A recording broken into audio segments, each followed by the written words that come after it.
बंधु, आज इस प्रेस वार्ता में आप सभी का हार्दिक स्वागत है। आज विशेषकर जो पत्रकार वार्ता रखनी पड़ी, इसमें दो विशेष मुद्दे हैं। एक पहला मुद्दा जो कि आज बिल्डिंग विभाग से संबंधित है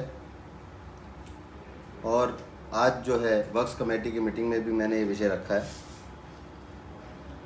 एमसीडी में वैसे तो भ्रष्टाचार के रोज़ नए आयाम स्थापित हो रहे हैं, परंतु अधिकारियों और भाजपा के नेताओं की मिलीभगत जहाँ स्पष्ट होती है, ऐसा एक मामला आपके सामने रख रहा हूँ। मैं आपका ध्यान भवन विभाग में कार्यरत अशोक कुमार भाटी, जो कि शादरा दक्षिणी क्षेत्र में लगभग पूर्वी दिल्ली नगर निगम जब से बना है उस समय से ऑफिस इंचार्ज के पद पर तैनात हैं, जो कि अवैध है। क्योंकि एज पर रूल ओआई ऑफिस इंचार्ज की पोस्ट जो है वो हेड क्लर्क के लिए होती है और उस पर हेड क्लर्क बैठना चाहिए किसी को। उस पर कोई भी एलडीसी की नियुक्ति नहीं हो सकती, लेकिन इसके उपरांत भी अशोक भाटी, जो कि एलडीसी होने के बावजूद भी पिछले कई वर्षों से ओआई की सीट पर कब्जा जमाए हुए हैं, जिसका मुख्य कारण भ्रष्टाचार प्रतीत होता है। क्योंकि एक ऐसा मामला संज्ञान में आया है जिसमें एग्जीक्यूटिव इंजीनियर द्वारा 4 अप्रैल 2019 के बीएसीएस को एक चिट्ठी भेजी जाती है।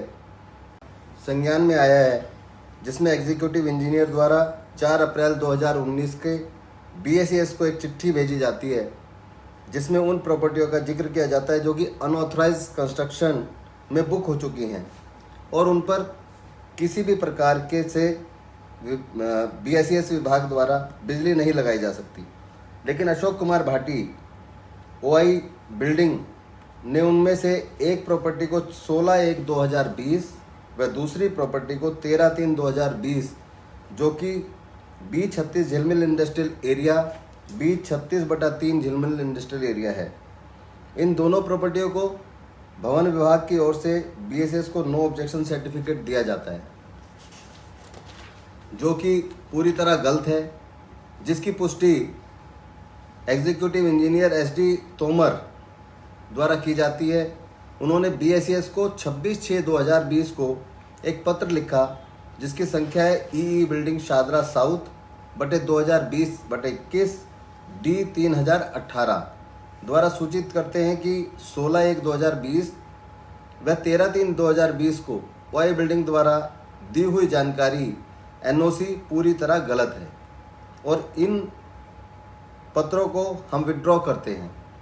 अशोक कुमार भाटी व उच्च अधिकारी और सत्ता पक्ष के भाजपा के नेता, जिनकी छत्र छाया में अशोक भाटी जैसे अधिकारी भ्रष्टाचार के दूध को पकाने का काम कर रहे हैं, जिसकी मलाई उच्च अधिकारी और भाजपा खुलने लगी, तो उन लोगों ने सभी ने मिलकर उसी दिन यानी 26/6/2020 को ही उनका तबादला उस जोन से करवा दिया, जिससे अशोक भाटी द्वारा कमाई गई भ्रष्टाचार की कमाई बाकायदा उन तक पहुंचती रहे, बाकायदा भाजपा के नेताओं तक पहुंचती रहे। उसके लिए उन सब लोगों ने अशोक भाटी को सपोर्ट किया और अंत में यह स्पष्ट होता है कि एडीसी केडी वर्मा जी, जो कि क्लरिकल स्टाफ की ट्रांसफ़र और पोस्टिंग देखते हैं, उनको ये जानकारी खूब अच्छी तरह मैं समझता हूँ कि होगी कि हेड क्लर्क की पोस्ट पर किसी एलडीसी को नहीं लगाया जा सकता।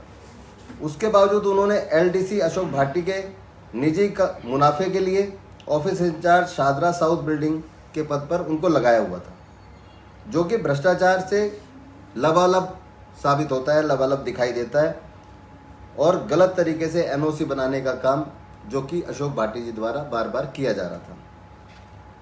इस विषय में मैं आपको अंत में यही कहना चाहता हूँ कि एक तो अशोक भाटी जी द्वारा जो गैर जिम्मेदाराना तरीके से वे भ्रष्टाचार से प्रभावित होकर के काम करने पर निलंबित करने के, और एडीसी केडी वर्मा, जिनको जानकारी होने के बावजूद उन्होंने गलत जगह पर गलत अधिकारी को लगाए रखा, उन पर सख्त से सख्त कार्रवाई की जाए और तुरंत प्रभाव से इस मामले को सीरियसली लिया जाए और अशोक भाटी को तुरंत निलंबित किया जाए। पहला मसला ये है। दूसरा मामला में सर वहीं आप लोगों की साइड से भी बोला गया था, बीजेपी के जो नेता हैं स्टैंडिंग कमेटी के सतपाल जी, उन्होंने भी यही बोला था कि इन लोगों पे एफआईआर का भी कुछ ये कर रहे हैं इम्प्लीमेंटेशन कुछ। तो सर आप लोगों की साइड से भी कुछ ऐसा है कि इन लोगों पे एफआईआर होनी चाहिए बेलदारों पे, जैसे पहले हुई थी एफआईआर? भाई बिल्कुल होनी चाहिए, सीधी सी बात है। अगर कोई पहले तो बेलदार को किसी को भी क्षेत्र में जाने की किसी तरीके की परमिशन है ही नहीं। बेलदार पद क्या है? बिल्डिंग में जेई के नीचे कोई पद नहीं है, बिल्डिंग डिपार्टमेंट में, वर्क्स डिपार्टमेंट में है, तो वहाँ बेलदार का कोई काम ही नहीं है बिल्डिंग में, तो वहाँ वो क्यों जाता है? उसका क्या लेना देना है? उस पर तो एफआईआर होनी ही चाहिए। साथ ही मैं ये कहना चाहता हूँ, आप एफआईआर सिर्फ एक बात कह करके, ये तो पहले से एक प्रावधान है, ये आपने कोई नया प्रावधान नहीं किया, ये तो प्रावधान है। अगर कोई जेई के अलावा कोई भी क्षेत्र में जाता है, किसी विभाग का काम जब वो नहीं करता है, उसका कोई जिम्मेदार व्यक्ति नहीं है, तो वो क्यों क्षेत्र में जा रहा है?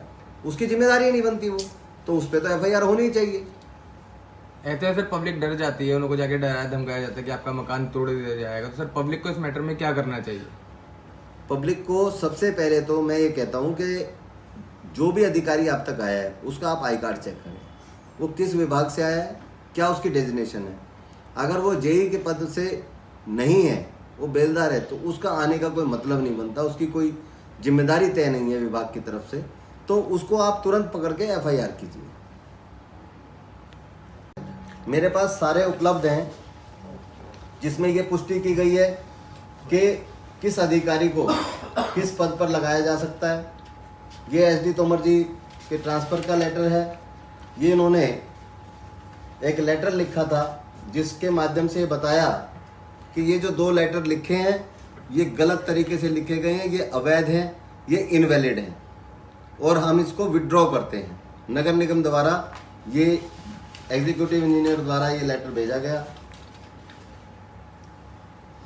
एक ये ऑफिस इंचार्ज द्वारा जो एनओसी दी गई उसकी ये चिट्ठी है जो मैं आपके सामने रख रहा हूँ। इस चिट्ठी में उन्होंने उसको एनओसी दी है और बिजली विभाग को ये कहा है कि इनके यहाँ बिजली लगा दी जाए। तो ये तमाम चीज़ ये स्पष्ट करती हैं, ये पुख्ता सबूत हैं कि सारे मामले दूसरी एनओसी